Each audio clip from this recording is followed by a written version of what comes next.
Welcome back, listeners, to a brand new episode of The New Standard. And you're checking out the program on Labor Day, Monday, September 2nd. And as always, if you want to participate in the program, please hit us with a like and a subscribe. And always, please participate in the program. Support the show. Also, we've got the TikTok going on. It's called Lance Williams Steelers True or False. And big up to everybody out there joining the program. Big up to Ollie Howard Species 5618. And again, the TikTok is L Williams underscore TNS. Ollie, give me a thumbs up if you can hear me coming in through the audio. I'm having a little bit of difficulty getting the audio through the headphones. So if you're checking it out, Ollie, hit me with a thumbs up if you can hear the audio.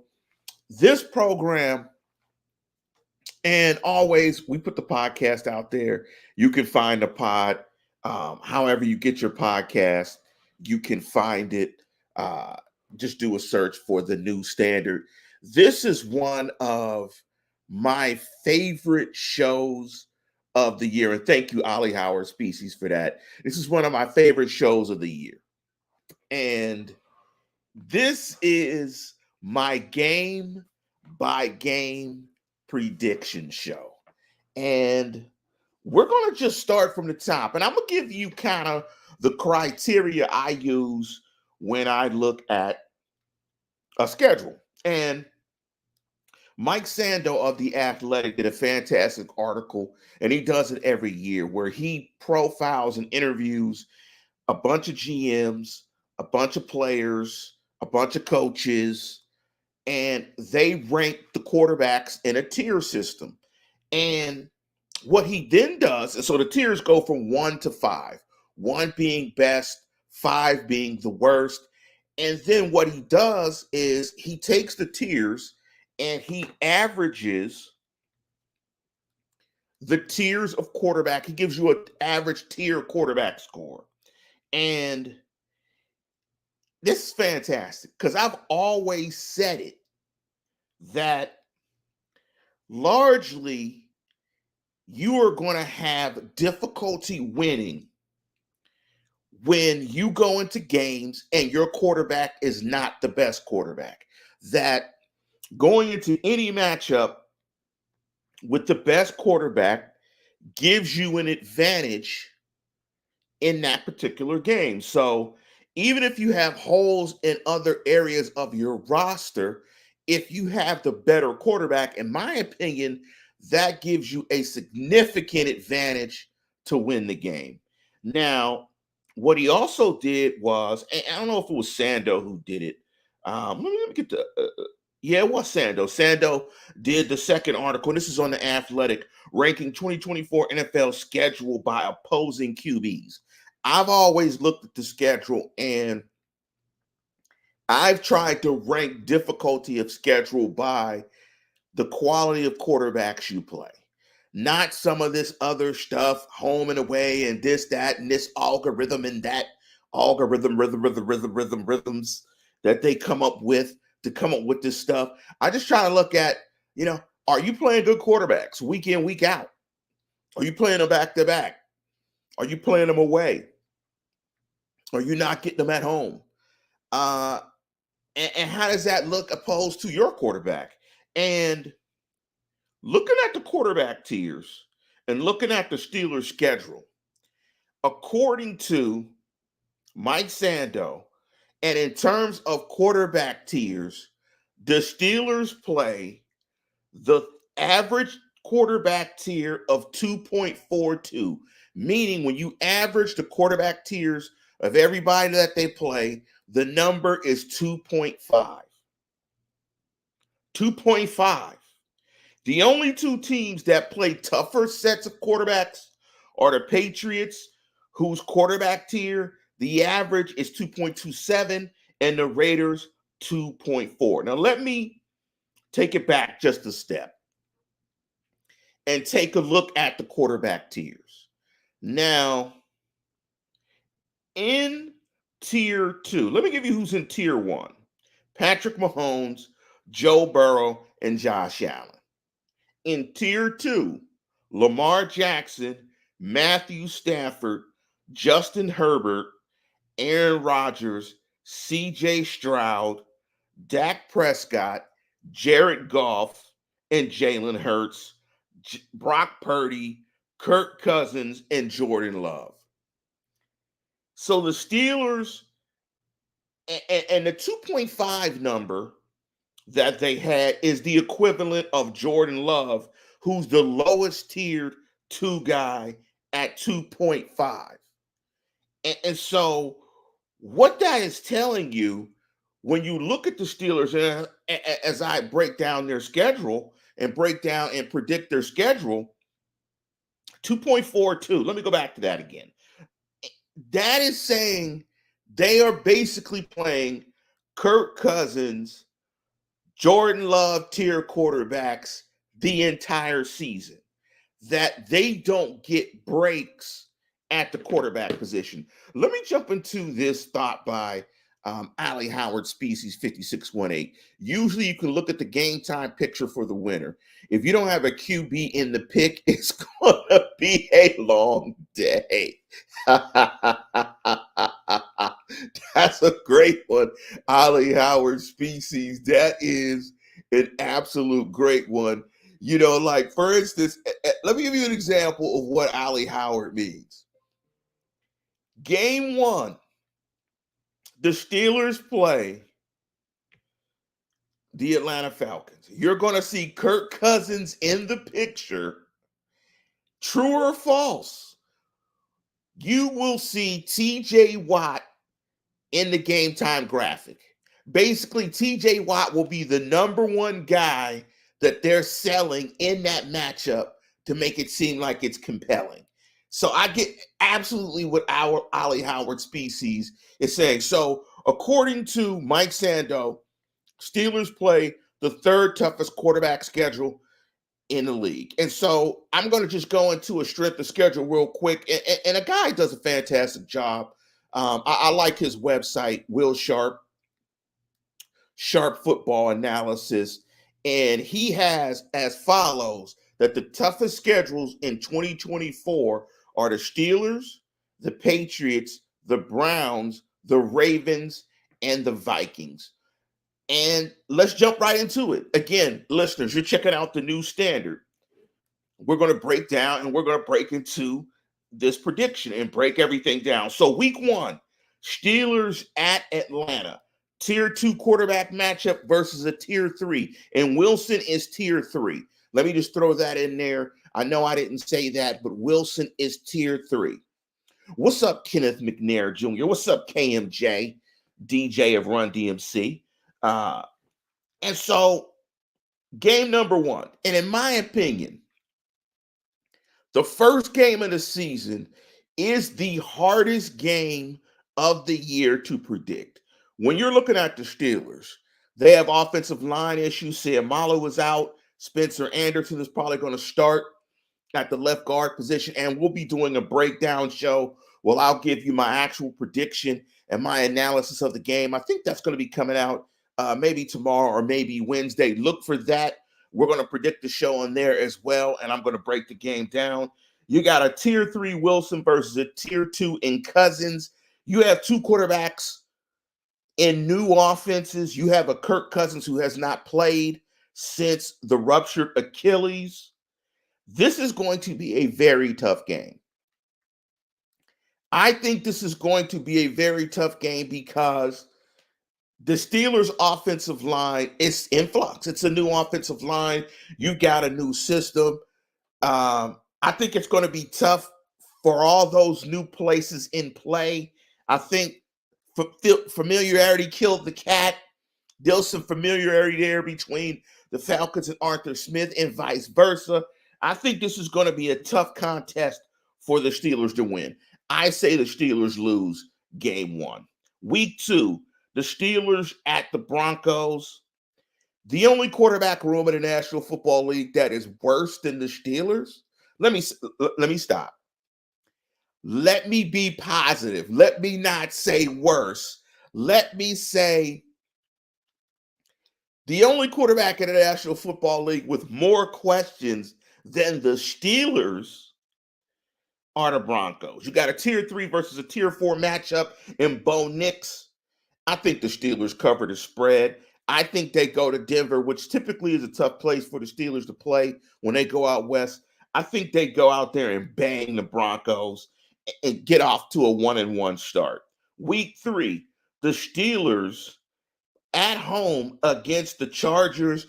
I love that matchup, home opener, a team from the West. You're dealing with a tier 2 quarterback in Herbert, but he's in a new offense under Harbaugh. They're coming east to play that early game. The Steelers have some good feelings about how they played in week 2, which is a revenge game for Russell Wilson. Week 3, I'm picking the Steelers. I picked the Steelers to put it on the Chargers. So that gives the Steelers to 2-1. Week 4, Steelers back on the road against a tier 4 quarterback and Anthony Richardson. I like the fact that they're playing a guy with not a lot of experience. You give me Mike Tomlin, Terrell Austin, that staff against a young signal caller who looked shaky to me in the preseason. I like the Steelers to win that game. Week 5, Steelers versus the Cowboys at home. I think the Cowboys are just a much better team. You're going against a tier 2 quarterback and Dak Prescott. I think the Cowboys, they get after the Steelers tackles. And I think it's going to be a messy game. I think they come into Heinz Field and really put it on the Steelers. I think the Cowboys are one of those teams are talented enough to compete and go deep. Pause. And I just don't think that the Steelers in that matchup, where clearly the better quarterback is Prescott, I think they struggle in that matchup and they lose. So in the first 5 games, I've got the Steelers at 3-2. Week 6, Steelers go on the road in Las Vegas again. I think the way you see it is I'm going to pick the Steelers pretty much in every matchup where I think they have the better quarterback. And I think this is one of the few matchups this season, along with the Bo Nix matchup and the Anthony Richardson matchup, where the Steelers have legitimately the better signal caller. I think Russell Wilson is better than Gardner Minshew.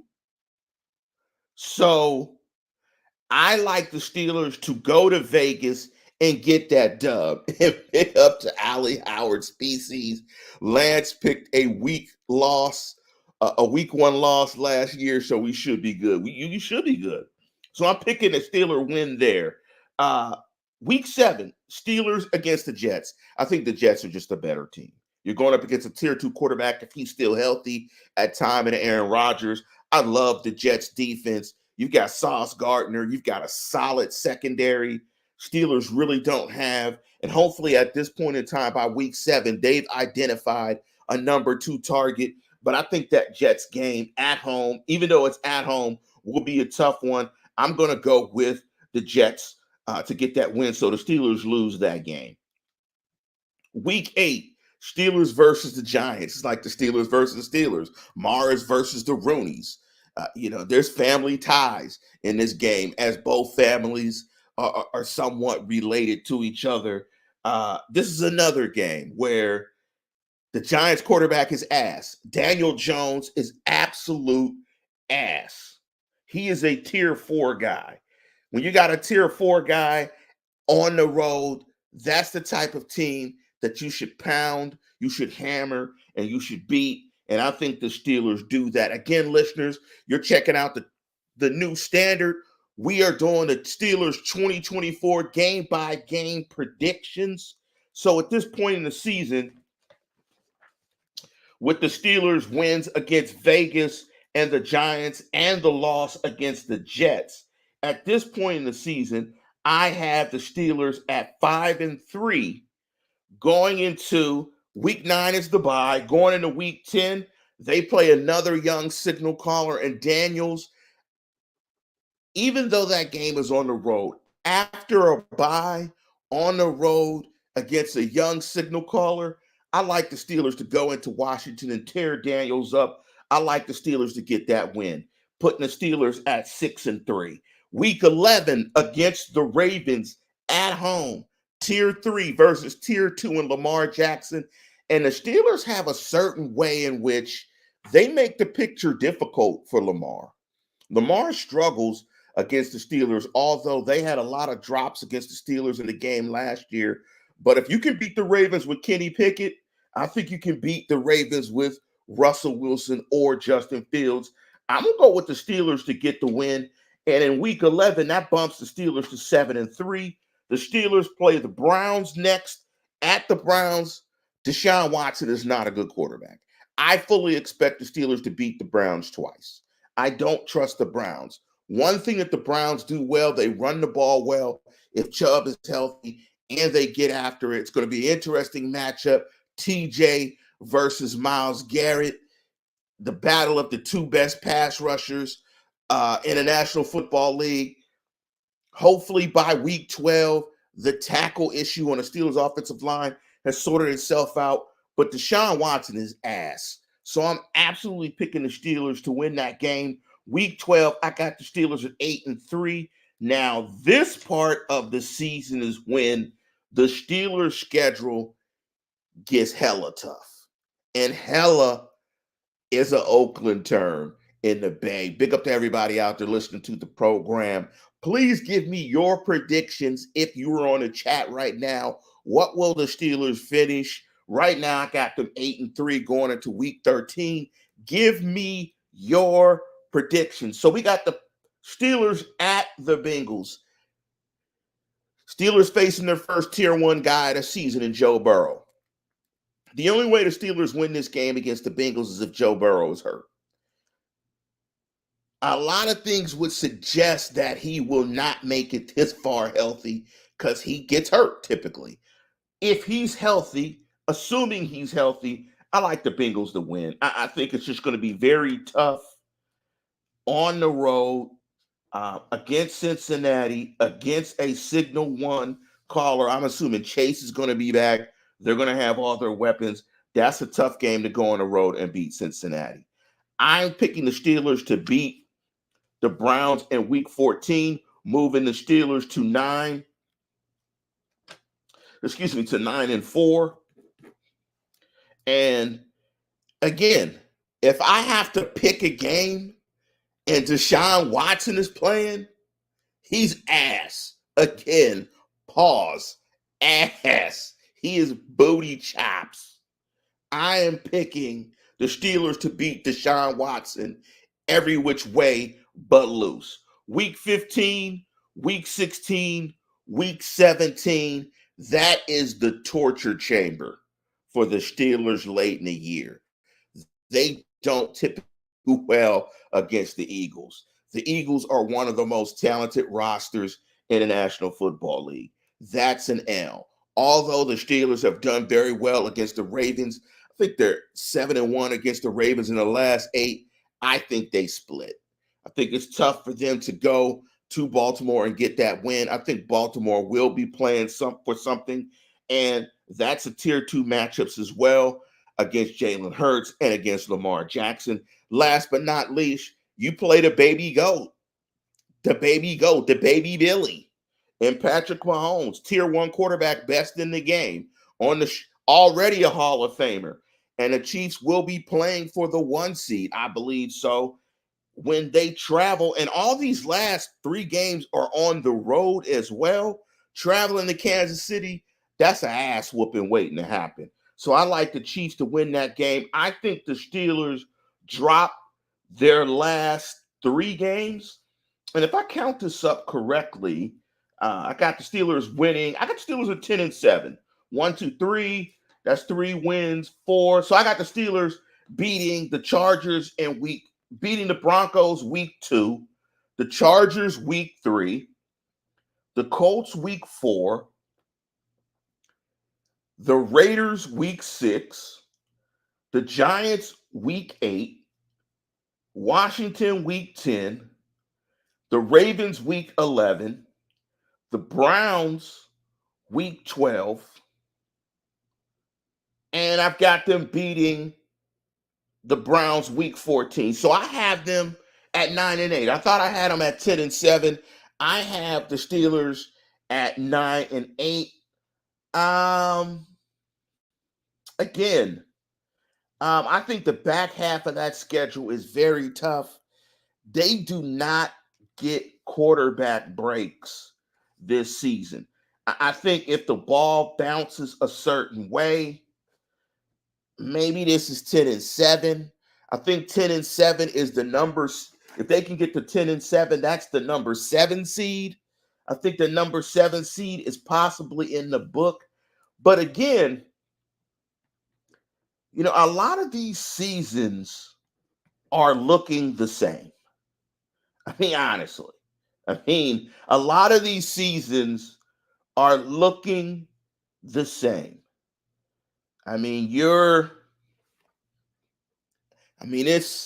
It's this treading water. And I think until the Steelers find a signal caller, whoever's going to be the next guy to replace Ben. They failed with Kenny Pickett. That was a miserable failure. Whoever's going to be the guy, the signal caller, until they find that guy, they're living in the Mahomes era. They're living in a full-time era. It's Mahomes. The quarterbacks in the AFC are too good to have issues at the quarterback position and to keep hitting the reset at the quarterback position. I think the other thing for this season, because they're playing such good quarterbacks, is TJ Watt's got to stay healthy. And the reason I say that is because they've got to get consistent pressure on the quarterback. And if they don't get consistent pressure on the quarterback, it's going to be tough on them this year. And actually, as I look at my count, I think I counted it again. I have them winning week 2, week 3, week 4, week 6, week 8. So that's 5 wins in the first half. I got them winning week 10, week 11, and week 12, as well as week 14. And actually, I have them winning in week 18. I have them winning in week 18 as well, because the week 18 game is against the Cincinnati Bengals. I have them winning that second game because I don't think the Bengals will be playing for anything. And so I think the Steelers will win that second game. And let me scratch that. Let me edit what I said earlier. I don't think the Steelers will go 9-8. I think they'll go 10-7. I think the Steelers go 10-7, and the Steelers get the 7 seed. However, it's sort of rinse repeat. The Steelers are kind of, as De La Soul would say, they're treading water. But again, listeners, I want to get your thoughts on the comments about how you think they're going to fare. And big up to Double H. Double H said, I see either us going 7-10 or 10-7. The variance will be due to key injuries to us or the opponents. And I'm going to say this, what Double H said. I think the variance is going to be quarterback play and offensive line play.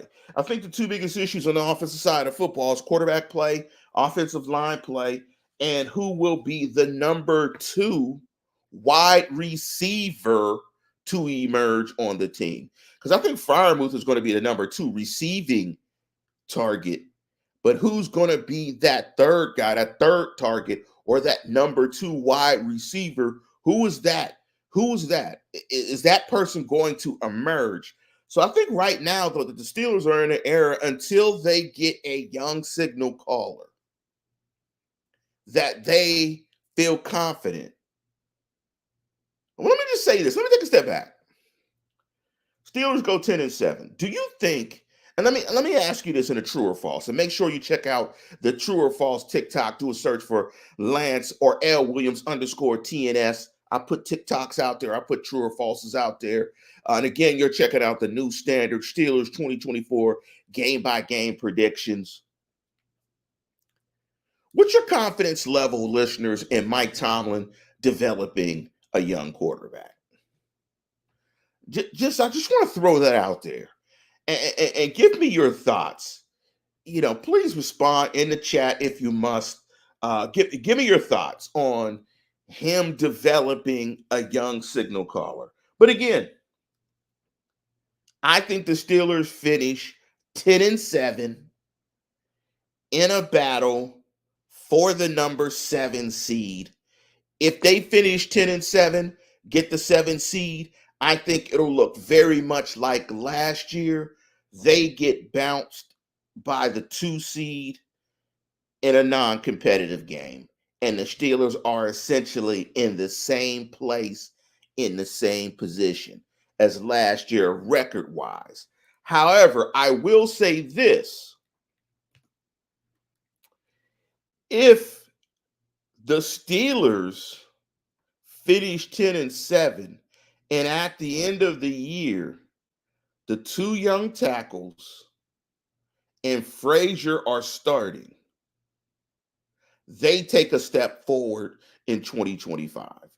That if they can get to the playoffs with 3 young guys getting a majority of the snaps, that is the foundational piece that they can use to step and move forward. So if this young offensive line starts to get better, this 10-7 will look different. I should say.